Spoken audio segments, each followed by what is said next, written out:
Hello there, Internet people. It's your good buddy Rue, here to talk about comic books. And what do we say? Yay, comic books! Woohoo! First off this week, Batman 701. Now, speaking as somebody who liked RIP, this book was obviously written as, oh crap, we totally fucked up, and Batman's death has become a huge clusterfuck. In my opinion, RIP was fine. The only real problem with RIP, besides being complicated and you have to reread your comic books, in fact, that's actually kind of good considering how much comic books cost now. The fact that I have to go back and reread them to get more, I like, whatever. The major problem with RIP was Final Crisis. The fact that the same guy writing the same books gave me at least 2, I don't know, 8, 10 different Batman deaths. It's confusing, it's stupid, and over a year later to give me a repeat, well, an epilogue, basically, to one of the most confusing mainstream comic book stories of all time is great, but don't make the epilogue as confusing. Give me a recap page or something. I don't remember what happened to, like, May 2009 in I'm sorry, especially complicated one. I don't remember the nuances of R.I.P. and Dr. Death or whatever his name was. This is not the way to fix Batman's death. I'm sorry, I didn't really like it. I like the annual. I don't mind Grant Morrison. I didn't like this. Epilogue should be clarifying, not confusing. Again, that's just my opinion.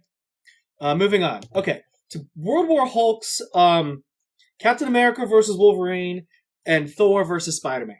Okay, look, I know most of you didn't pick this up. You probably rolled your eyes when you saw it, solicited or whatever. But these two books right here are the epitome of stupid fun. I had a smile on my face from the moment I opened them to the moment I closed them. And I even laughed out loud quite a few times. Overall, the Thor versus Spider-Man one was better, including the Iceman versus Cyclops backup stories. I know you're not going to buy it. I know you're not going to read it. In fact, I have a feeling the comment section is going to hear calling me stupid for even liking any Hulk-related books right now because Internet Snark hates the Incredible Hulk right now. Good on you. But if you have some free time and you're stuck in a comic book shop, you should really burn steal these. They were fun, funny. It's hulked out heroes fighting each other. Thor going after Spider-Man because all Spider-Man wants to do, all he wants to do is be left alone. All he wants to do is read. That's all hulked out Spider-Man wants. Is that too much to ask? X-Force sex and violence. Okay, I have a new pet peeve. Well, it's not. I guess it's new. I don't know. I really, really don't need to know the real names of every single comic book character. I know. Domino's real name was revealed in like some stupid 1990 limited series that nobody read. But every single time I see the words Nina Thurman as a name, I'm like, who the fuck is that?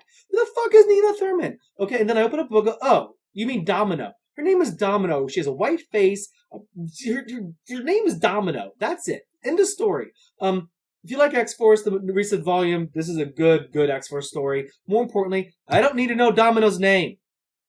X-Men Second Coming.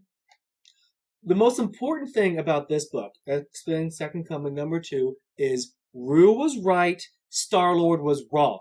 For those of you who don't remember, your buddy Rue here got into a bet with a guy at the Outhousers. That's www.theouthouses.com, the world's greatest and most influential comic book website, about the identity of Hope. Star-Lord said Hope was Jean Grey.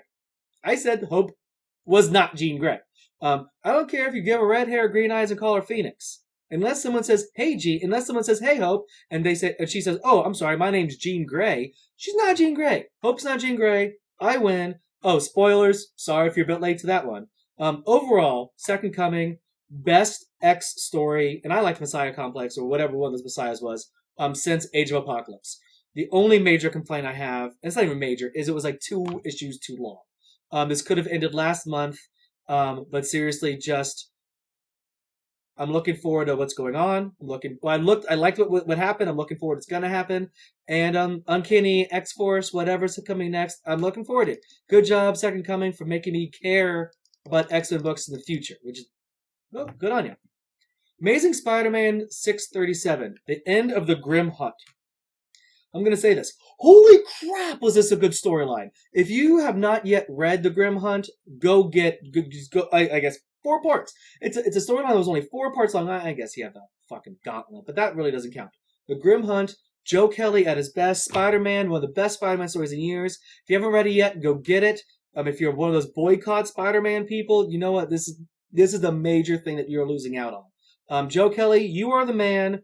I hope you're watching this because I have one major question. Where the hell is Bad Dog number 3? Seriously, dude, it's been like, what, 8 years? Not that long. I know. I'm exaggerating. Calm down. But Joe Kelly, keep up the good work. They should just give you Spider-Man. Go back to once a month if that's the schedule you need. Good on you. Give me a second. Rum and Coke. Because I know you care. Astro City Special, Silver Agent number 1. A lot of S's in there.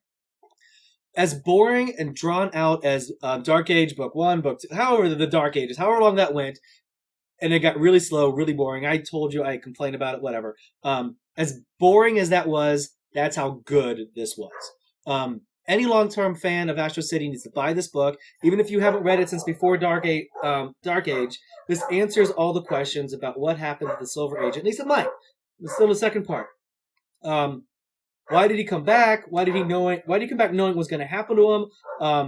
What's the line? Astro City's greatest shame is what ends up happening to Silver Agent. Seriously, as I was reading this issue, just because I know what's going to happen, I became emotional. This is Astro City back in form. Good job, Kurt, whose last name I can't pronounce but starts with a B. Wonderful comic.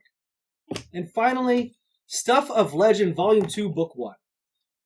Stuff of Legend Volume 1 was almost a perfect comic book. I don't know what was wrong with it, but really nothing's perfect. I'm sure someone will tell me what was wrong. But as awesome as Volume 1 was, Volume 1 Into the Dark, whatever it's called, Volume 2 is going to be even better. This delves deeper into the backstory of the Dark, Boogeyman's Land. The art is spot on, and it's going to be a bit longer than I think the one or two issues that Volume 1 was. This is one of the few comic books out there that is worth the $4.25 cover price. It's worth waiting 2 months. This is just a great comic. This is something you'll buy. You might even buy the collected version so your kids can read it without getting all gunky and because kids are disgusting. And if you haven't read the first volume yet, it's out in trade. And the traded version, it's actually a really good price. It's $13 for something. Look at that. Look at that. It's $13. Pretty art. And pretty art and a backup story that wasn't available in the floppies. So that's it for this week. Go Team You for watching. Go Team Me for doing this. Couple quick notes. Next week will be the season 2 finale of the reviews, and it's with my Deadpool special I'm promising. Since Merc with a Mouth ends next week with issue 13, I'm going to be an entire Deadpool special. That doesn't mean we won't have a 15th regular week episode. I haven't decided yet. And also, starting with season 3 of the reviews, I'm also doing a spin-off called RUviews. Well, my opinions on the important stories of the day, such as what makes people douchebags. Like, what to look for. If someone does something, will they 90% of the time be a douchebag? My list might surprise you. Or probably won't. I don't know. Okay, so that's it. Later, peeps. Thor says goodbye, too.